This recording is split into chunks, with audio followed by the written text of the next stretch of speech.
not too long ago, my wife had a dream about a certain individual. So I'll tell you about this guy, and I'll explain some things. This guy, we brought him to my house, and I took him off the streets, and the Lord thumped the devil off of him and cleaned him up. Now, he was not born again, but the Lord thumped that devil off of him and gave him a clear mind for a season so that he could abide in my household and hear the truth of the gospel. And so he was okay for a minute. However, every person is promised that you will be tried by the devil. So at a certain season, the devil showed up and tried him. And the issue he tried him with was women, and that were not of the Lord, that were all, the whole package. So he ended up going and touching that thing the Lord said don't touch. When he touched the thing the Lord said don't touch, he was turned over to the devil. Within moments, or should I say within an afternoon, he was turned over so far that he was cast out of my household. He turned demonic, began trying to fight people in the streets. His whole brain was taken from him. He ran and tried to hide and live inside an abandoned building. Okay. And he was stuck out there for a long time. And then I would warn him. Even after this, I warned him and I told him, you know what you've been taught. You know the truth of the Lord. You know right from wrong. And my wife had a dream. And in a dream concerning the individual, and I'll let her tell it to you, but it was concerning if the devil takes your soul, there's nothing I can do. Yeah, I had a dream that Chad told the man, the devil is about to take your soul, and if that happens, there's nothing I can do for you. That's right. Mm-hmm. And it actually played out the same exact way it did in my dream when Chad did tell him that. In the same setting on the steps, just like in the dream. So everything in the dream just actually came to fruition. It came true. Yeah, but he got angry. Yeah, he got mad. He resented the fact that was spoken to him. He said, I made it up. That's right. And then guess what? The devil took his soul. There's nobody home. There's nobody home. Mm-mm. There's nothing but a vessel there. And he's stuck in the filth that he once had the truth and the keys to escape from.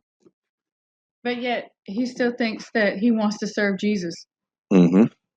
Even the last time we spoke to him, he said that he still wanted to get right and everything, but while his body robotically goes the other way. Right. He is sealed by the devil.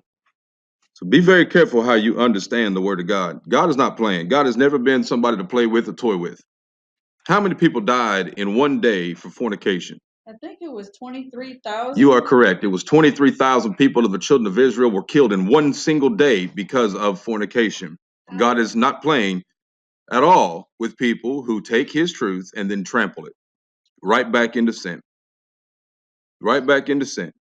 You better take the Lord serious at his calling. He called you to be saints. A saint is holy without sin, and they live their life according to Christ. They are God's temple.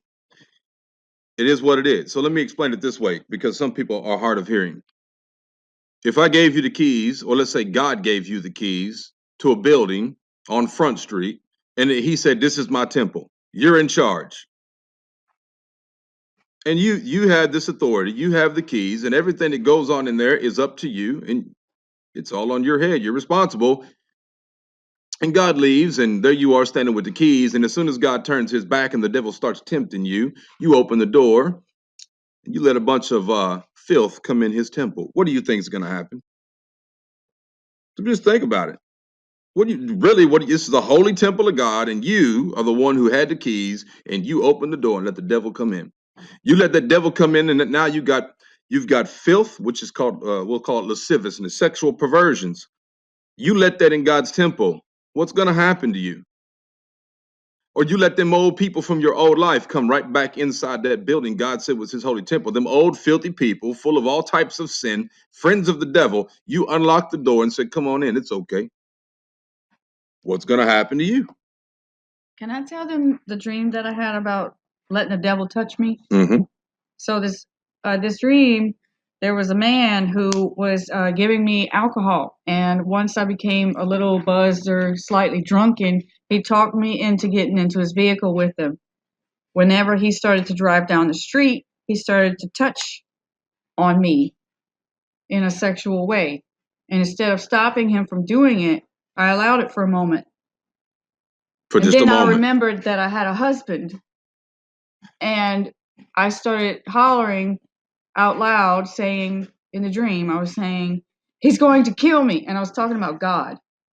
And then I said, he will forgive me. No, he's going to kill me. He's going to kill me. And I was crying and saying that over and over again. And I knew that I needed to get away as soon as possible because I was terrified that God would kill me.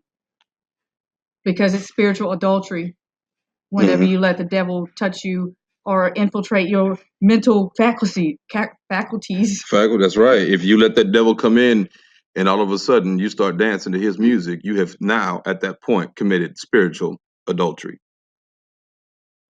Better be careful how you walk. And all the devil wants you to do is look in his direction. That's all he needs to do. I had a vision about that too. You remember that? I was riding on a bike down a narrow path, and there was a man on the other side of a ditch standing behind a fence calling for me, and it was the devil. And my spirit within me, my soul turned to look at him.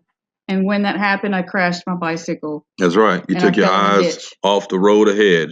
Yes. Because he was over there luring you and you I fell. listened to what he was saying and I stood there and I was stuck. Yep. Yep. The Lord is very clear, guys. Make sure you understand when it says hold your line, you understand what hold your line means. We don't yield to the devil. So you need to be all in a habit of asking the Lord that if anything is inside of you to purge it from you. But I also need to tell you this. You cannot blame Jesus when you yourself are tempted by the devil and you go off the wrong way. That's not the Lord's fault. That's your fault. You have to hold your own line. You have to. And if you're not going to take God serious, you will not proceed with the Lord. You will not.